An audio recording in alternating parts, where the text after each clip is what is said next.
apresentar o trabalho sobre o intestino delgado e o duodeno. Cada órgão no trato digestório tem a sua função, e a do intestino delgado é de absorção e digestão do alimento. Ele se localiza após o estômago, na parte distal. O intestino é formado embriologicamente pelo intestino primitivo, em 3 segmentos: o anterior, o médio e o posterior. O intestino médio ele vai dar origem ao seco, o duodeno distal, o apêndice, o colo ascendente transverso. E a alça média do intestino tem um formato em U. E ela vai se comunicar com o saco vitelino a partir do pedículo vitelino.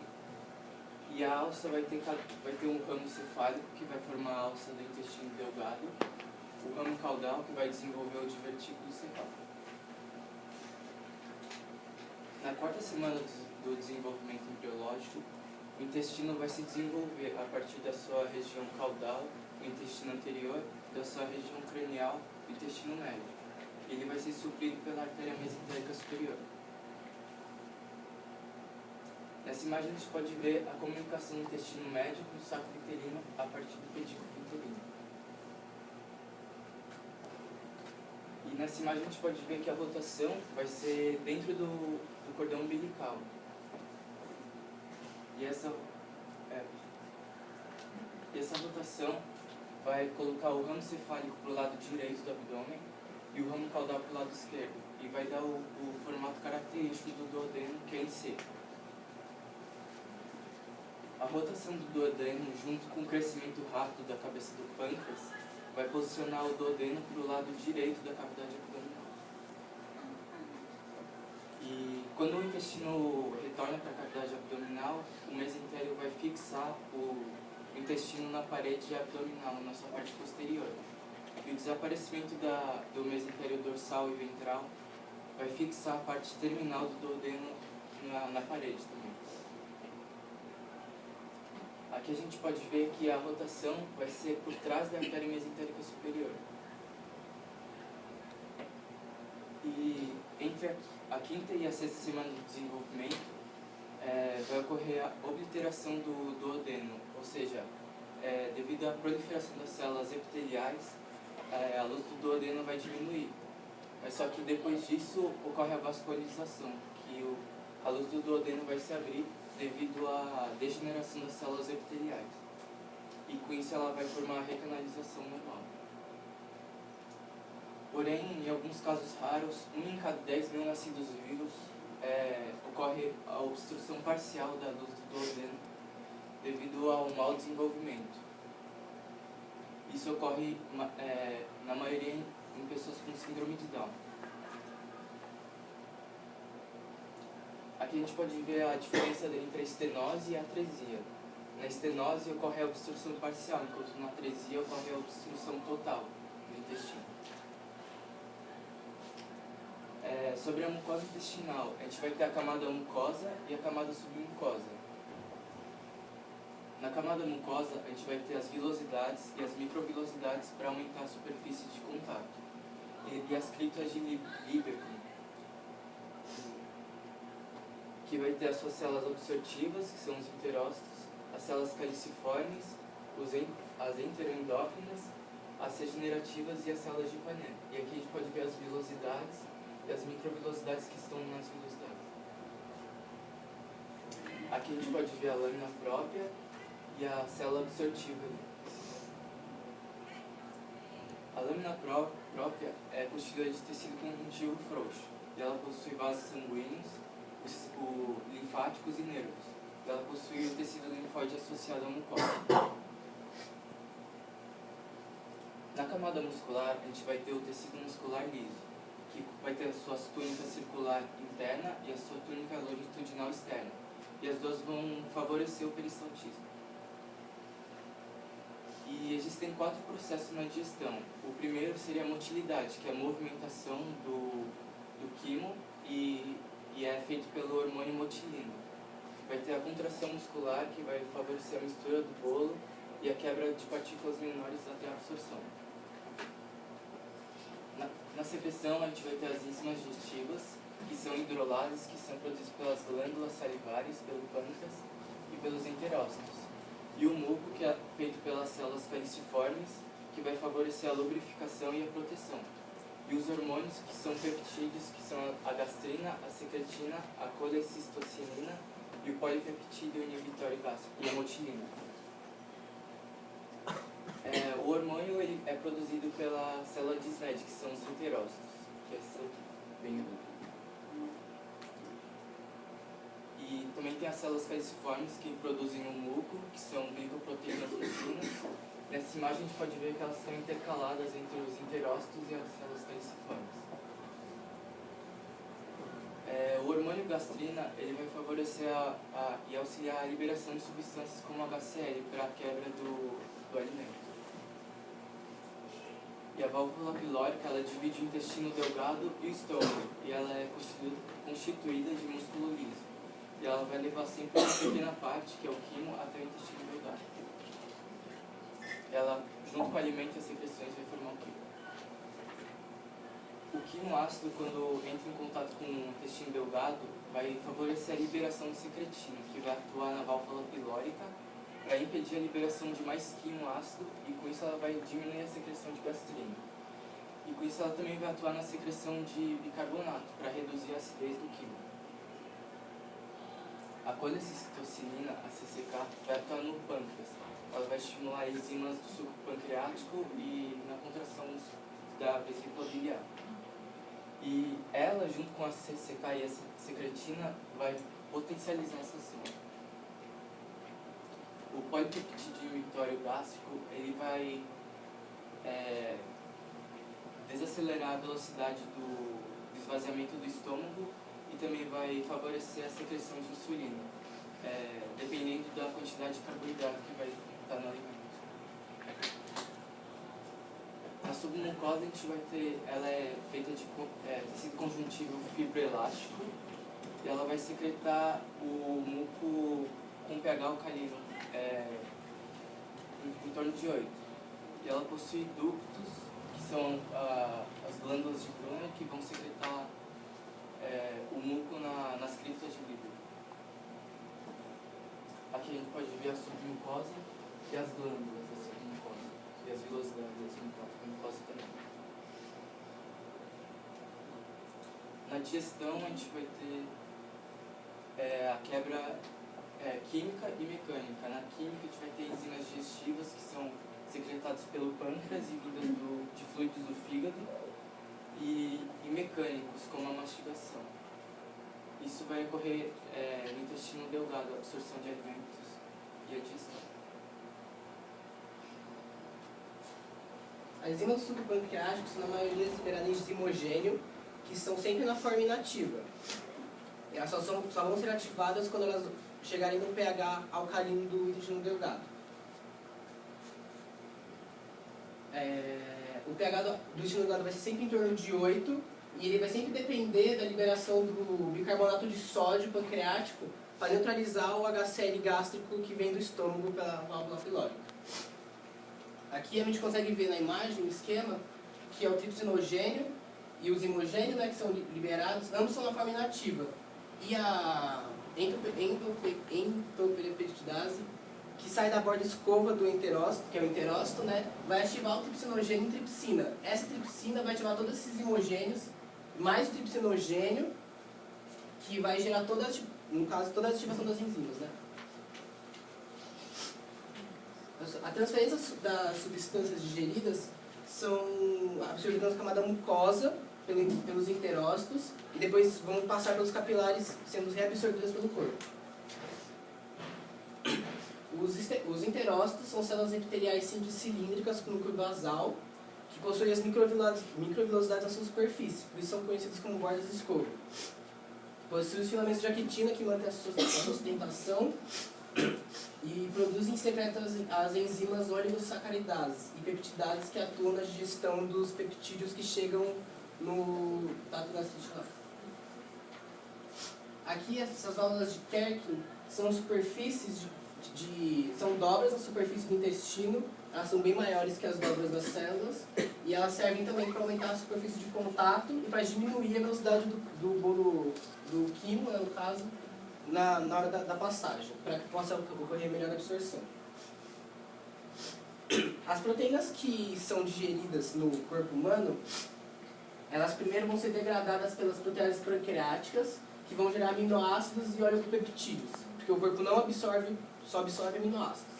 Os oligopeptídeos, por sua vez, eles são degenerados por endopeptidases e exopeptidases, e também vão gerar aminoácidos e dipeptídeos, que também vão ser digeridos mais para frente. E somente os enantiômeros L dos aminoácidos são absorvidos pelo corpo por transportadores específicos. Aqui a gente tem uma tabela que fala a enzima, os agentes ativadores que as enzimas fazem, as enzimas ativas, aqui são as coenzimas, a forma ativa, a forma ativa, a ação que ela tem sendo a exopeptidase e os produtos gerados. Normalmente os produtos vão ser sempre oligopeptídeos, que são peptídeos pequenos, ou já peptídeos feitos, aminoácidos livres. Aqui é um esquema falando, aqui é uma endopeptidase que vai cortar o peptídeo em duas cadeias menores. Ela corta sempre no meio da cadeia, ela gera 2 peptídeos menores. A exopeptidase, ela corta as ligações das pontas, então ela gera sempre um aminoácido livre e um peptídeo um pouquinho maior ou não, né, que esse. Mas ela sempre gera aminoácido livre, já a endopeptidase não, ela sempre gera 2 oligopeptídeos. Aqui a absorção e transporte dos aminoácidos, aqueles são proteínas ainda, foram sendo digeridas, e aquelas já são na forma de di ou tripeptídeos. Esses ditripeptídeos, eles são carreados por uma bomba, né, de H positiva ou Na positiva, são transportes ativos secundários, ou eles podem entrar também por transcitose. Dentro da célula, pode ocorrer reações químicas ou não, e ele passa por sangue através das mesmas bombas de hidrogênio e de sódio. E também podem sair por difusão. A energia derivada dos transportes ativos secundários são sempre gerados a partir da bomba só de potássio, que a utilização da energia cinética, DNA, vai favorecer essa bomba, o funcionamento dessa bomba. Os carboidratos. Os carboidratos, como as proteínas, também entram como macromoléculas e são digeridas através do processo. Os polissacarídeos, são os carboidratos grandes, eles são digeridos pela alfa-amilase pancreática em oligosacarídeos. E esses oligosacarídeos vão ser digeridos pelas enzimas de superfície dos enterócitos. Os disacarídeos, eles são dissolvidos pelas disacaridases, que são a maltase, sacarose, lactase, como exemplo, e em monossacarídeos, que já são a parte que o corpo absorve, que são glicose, galactose e frutose. Sendo que o corpo, como utiliza mais glicose, a galactose e a frutose podem sofrer processos dentro da célula para se tornar glicose. Os amínos são cadeias lineares de moléculas ligadas pelas ligações alfa-1,4 glicosídicas, com cadeias ramificadas com pontos de ramificação na alfa-1,6 glicosídicas. O amido hidratado glicogênio sofre a ação da alfa-amilase pancreática, se tornando disacarídeo maltose e trisacarídeo maltotriose. Aqui é uma tabela das enzimas onde elas agem. Pode ver que a enzima sempre vai agir num lugar certo do carboidrato, e ela sempre vai ter um substrato natural, e ela sempre vai gerar glicose, porque é o principal que o corpo absorve. E em alguns casos, como a sacarose, a lactose, ela pode gerar a frutose ou a galactose, junto com a glicose. Aqui é mais um esquema, a amilase alfa-pancreática aqui vai digerir esses polímeros aqui grandes, que vão ser os carboidratos, né, menores, os disacarídeos. Aí a ação das disacaridases que vão transformar, no caso, duas glicoses, uma glicose e uma frutose, e uma glicose e uma galactose, no caso a lactase, sacarose e galactose. Aqui a absorção e transporte de carboidratos, eles são absorvidos quase da mesma forma que as proteínas, os peptídeos. Eles são carreados por transportadores secundários de Na, e a frutose pode entrar por difusão. Na hora de passar para o capilar, ele também pode ser transportado pelas mesmas bombas ou por difusão, e a frutose normalmente ela sofre fosforilação dentro da célula, que vai tornar ela glicose, ou se ela for com frutose, vai ser dissolvida em outro lugar depois. Os glicerídeos. Os triacilgliceróis, que são os glicerídeos maiores, sofrem a ação da lipase pancreática, que vão gerar ácidos graxos livres e beta-monoacilgliceróis. Os fosfolipídios sofrem principalmente a ação da fosfolipase A2, que é um tipo de fosfolipase, que vai gerar ácido araquidônico e ácidos graxos livres. Os ésteres colesteróis sofrem ações das colesterolesterases e dos ácidos graxos, e vai gerar ácidos graxos livres e colesterol. Pode ver que o corpo ele sempre gera um produto básico, que no caso dos lipídios é o ácido graxo, assim como são os monossacarídeos e os aminoácidos livres e respectivos. A bile é produzida no fígado pelos hepatócitos e é liberada pelo esfíncter de Oddi, que é como se fosse a válvula pilórica que controla a secreção desse hormônio. Ele também vai ajudar no controle do pH alcalino. Na digestão de gordura, a bile vai secretar substâncias que vão emulsificar os glóbulos de gordura. Esses glóbulos de gordura, mais a lipase pancreática, que junto com a colipase, vai permitir que os sais biliares não deixem a lipase pancreática agir, formando as micelas, que são emulsificados mesmo, são tipo uma bolinha com vários lipídios aqui. Aqui são os sais biliares, aqui vai acontecer emulsão e cada bolinha dessa é uma micela. Quando a micela chega no enterócito, o lipídio vai passar por difusão e na célula ele vai passar pelo retículo plasmático para normalmente virar triglicerídeo. Aí mais colesterol e mais proteína vai formar o quilomicron, que é um amontoado de triglicerídeos, colesterol e proteína, que vai permitir o lipídio ser transportado no sangue. O quilomicron ele pode ir tanto para o capilar, dependendo da hidrofobicidade dele, ou direto para o sistema linfático. Então, para concluir o trabalho, a gente tem que ver que todos os processos do corpo eles estão interligados. Então, desde uma enzima ou até uma formação do intestino lá no embrião, ele sofre muitas passagens, né? E qualquer parte que seja cortada nesse processo vai acabar, de alguma forma, quebrando a homeostase do corpo. Porque qualquer enzima, às vezes uma enzima que não funciona, na hora do corpo, o corpo já para de funcionar totalmente, como por causa dos diabéticos, é uma proteína que não funciona, a pessoa já fica zoada total. Obrigado.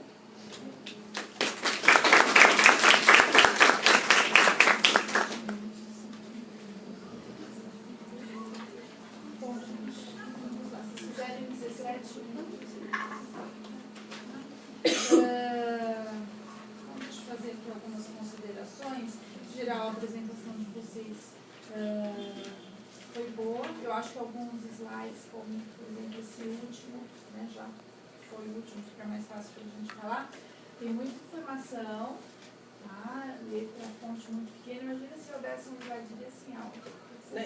Nesse slide a gente só mostrar a interligação, e como é muito grande, não dá para deixar tão grande, era só para mostrar como tudo é interligado. Né, fazer de outra forma, porque na realidade a gente, né, se não tiver isso aqui, a gente não consegue nem entender, ver o que você quer passar, tá? Vocês querem passar. O que eu acho que em termos da apresentação, acho que faltou o encadeamento das ideias, né? Então acho que de uma informação para outra ficou meio truncado. Algumas vezes fluiu bem a apresentação, por outras ficou muito picado. Então, como se a gente estivesse contando uma história, né? Algumas vezes isso ficou interrompido. Só algumas questões aqui da motilina. Qual que é o estímulo para a liberação da motilina? O que é a motilina? Qual é o estímulo? Ela é um hormônio e ela vai atuar na contração do estômago. Estômago? E do intestino também.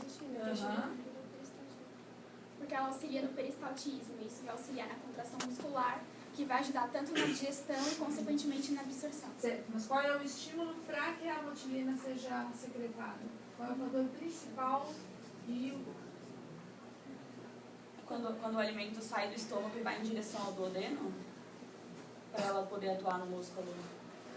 A motilina, ela é o quê? Um hormônio que ela é liberada para um padrão dentro desses, né, do peristaltismo, que é a contração, um tipo padrão, que é liberada no jejum.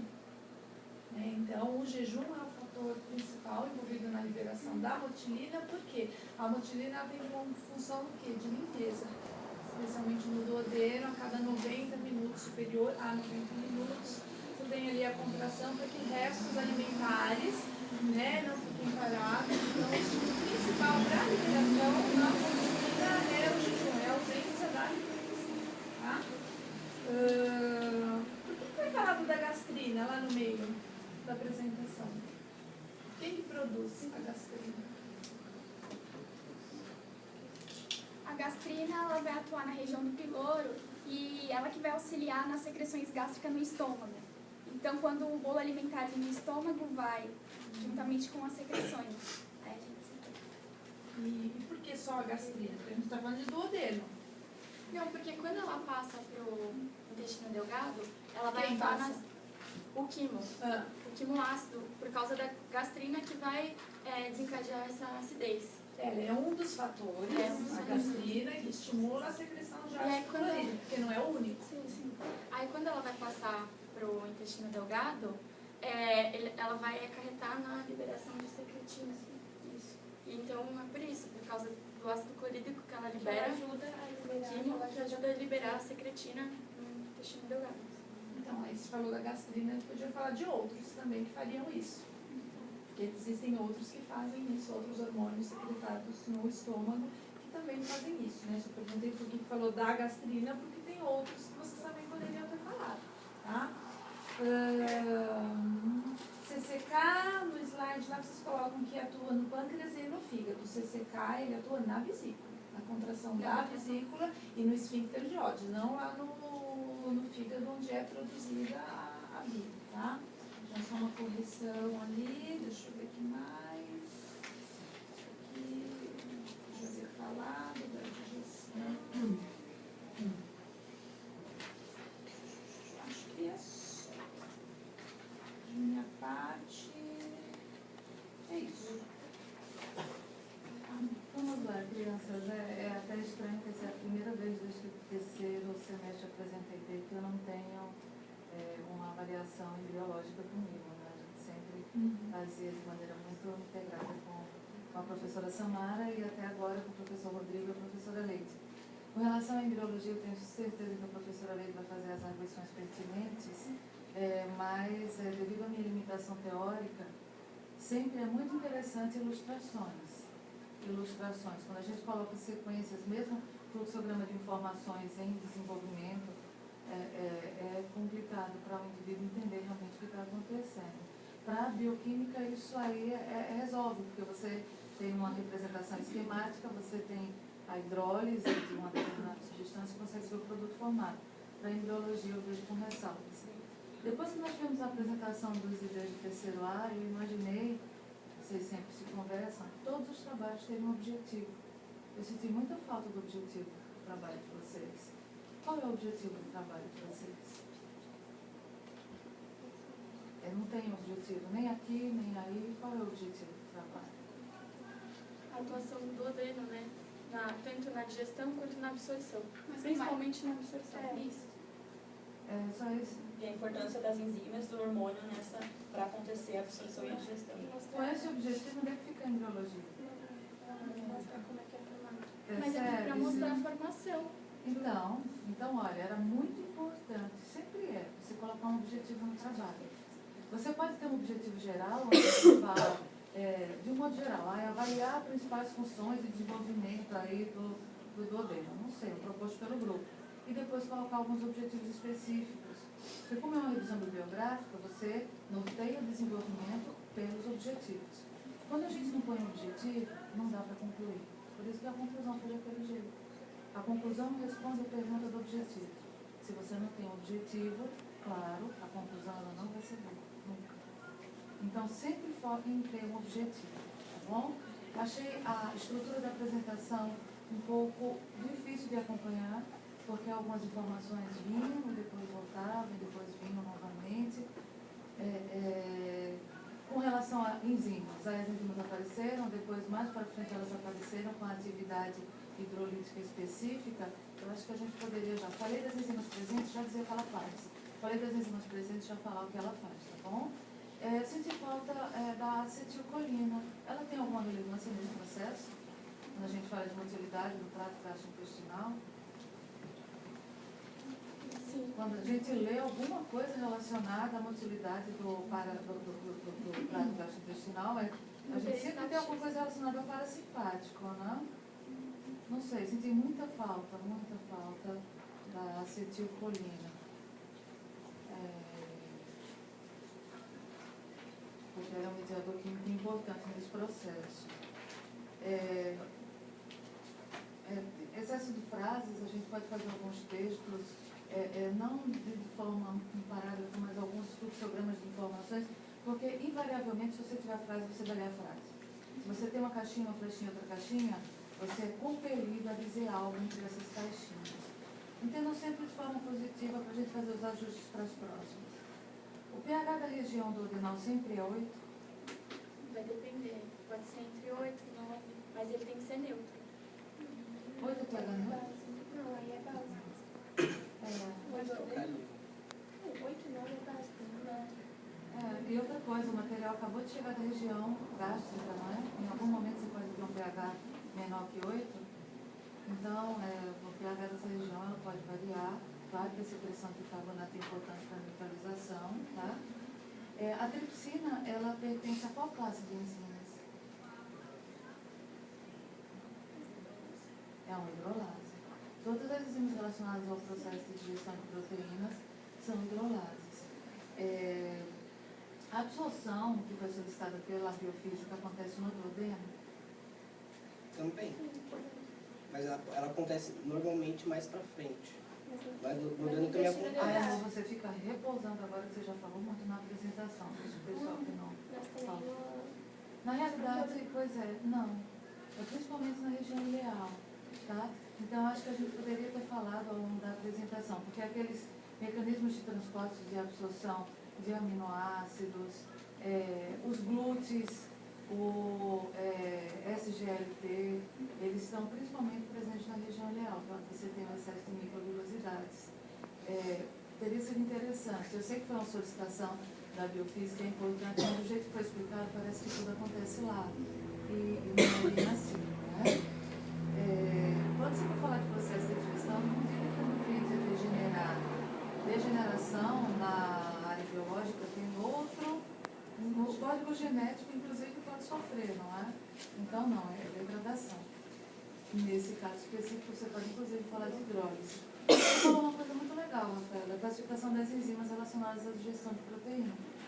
O que significa endopeptidase e exopeptidase? A endopeptidase. Aí você vai repousar. Mentalismo azul, que você já falou bastante. A endopeptidase, ela vai crivar na porção do meio de agregação peptídica, e a hexapeptidase, ela vai crivar as laterais. Então, ela vai ter uma aminopeptidase e carboxipeptidase para crivar as porções terminais para aminoácidos livres. Excelente. A sódio potássio TPase usa energia cinética para realizar transporte? Sim. Não, a sódio potássio ATPase usa energia ativa mesmo. Da ATP. Quem usa energia cinética do sódio é para na hora dele entrar o aminoácido. Então, olha, sódio potássio TPase usa energia química, porque ela hidrolisa o ATP, não é? Aí, isso faz com que ela mantenha o gradiente de sódio, potássio. Isso pode favorecer a entrada de sódio de forma passiva, a favor do gradiente. E falando nisso, eu não entendi o processo de absorção de ditripeptídeo e de aminoácidos. Alguém poderia explicar para mim? Foi falado na apresentação. De aminoácido? Como é que o aminoácido é absorvido? Bom, vai ter os diastripeptídeos vão ser absorvidos por um transporte ativo secundário com o sódio, enquanto os aminoácidos com o hidrogênio, e os aminoácidos vão também por transporte transporte ativo secundário com o sódio. E aqui, na porção basolateral, eles também vão passar... Só um minutinho, minha linda. Do aminoácido, o que significa esse transporte ativo secundário? Ele vai usar a energia cinética do Aponta sódio. para mim e explica. O aminoácido, ele vai entrar com o cotransporte com o sódio, Sim. usando a energia cinética do sódio, para entrar junto com uma proteína carreadora. A gente pode ressaltar que o dietripeptídeo dentro... Então, termina de explicar o do aminoácido, fica mais fácil.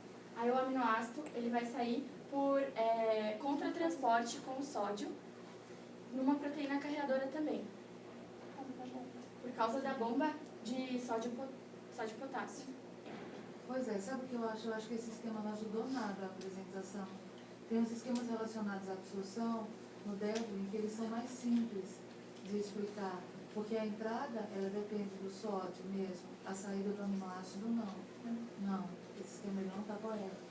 O ditripeptídeo, eles entram juntamente com o H+, e a saída do H+, nunca vai ser modulada por uso de ATP. Então a gente fala que é um transporte secundário, mas não é ativo. O do aminoácido, sim. O do ditripeptídeo, não. Esse esquema ele não está legal. E eu vi que o Pode falar. dietripeptídeo, dependendo, eles podem sofrer a ação de enzima dentro do Eles interócito sofrem. e viram Isso, aminoácidos é. para saírem e Você não nos tem capilares. liberação de ditripeptídeo na corrente Não, é sanguínea. só os aminoácidos que vão para os Isso. capilares. Apenas por um curto período após o nascimento é que a gente absorve oligopeptídeos, isso é importante para a imunidade passiva. Esse esquema está errado, tá bom? Tá. Isso é interessante porque às vezes a gente pega uma referência bibliográfica e fala, nossa, tem um respaldo teórico, mas tudo que está no livro, a gente pode aceitar como verdade. Achei super legal quando você, Rafael, na apresentação, disse que maltase, sacarase e lactase são disacaridases. Guilherme, o que é uma disacaridase? São, quando quebra o carboidrato, ele vai formar disacaridades. São, Peraí, pode ser quando quebra o maltase. carboidrato, forma disacaridase? Não. Só As disacaridades, elas são as enzimas da Boden-Skova, dos enterócitos. E o que é uma disacaridase? Uma enzima que quebra um disacarídeo. Perfeito. Ela hidrolisa disacarídeo. Daquelas disacaridases que vocês falaram, importantes no processo de digestão, tem uma que é uma beta-glicosidase. Qual é a beta-glicosidase aí? O substrato é a glicossilceramida. Não é desse esquema, é do anterior, daquele outro. Porque isso aí normalmente a gente nem tem presente na alimentação. Daquelas que vocês mostraram, maltase, sacarase e lactase, qual é a única beta-glicosidase?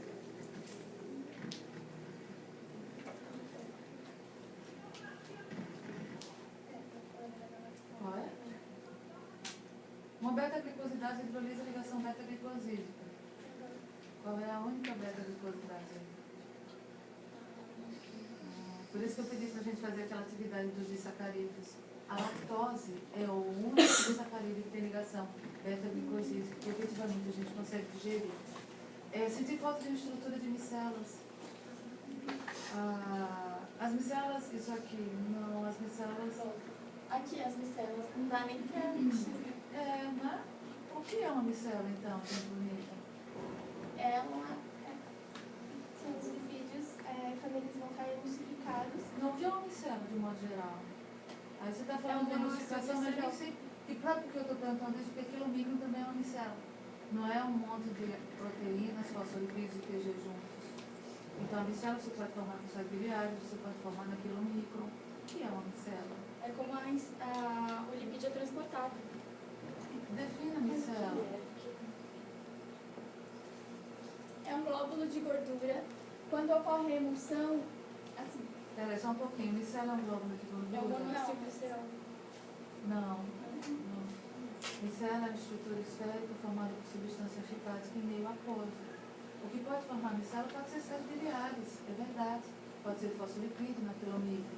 Então tenham cuidado, porque a gente às vezes reproduz termos técnicos, mas a gente tem que saber bonitinho o que eles significam. Sentir falta do que significa realmente micela e a relevância dela no processo de digestão. Tá bom, amores? Eu sei que é uma tarefa hercúlea, não é? Dá muito trabalho, mas tenham cuidado para Informação colocada, informação entendida. Aquele esquema do livro não satisfez as nossas necessidades, procura outro. Como da conclusão? Não vai satisfazer. Procura outro. Faça um. Monte o seu. E é sempre interessante essa proposta de fazer fluxograma de informações. Às vezes a gente assiste a alguns TCCs concluídos dessa forma e fica muito legal. Então eu senti um pouco de dificuldade de entender a estrutura e o embasamento teórico, ele está um pouco, deixa a desejar em alguns pontos. Mas de um modo geral, importantes aspectos foram contemplados. Obrigada.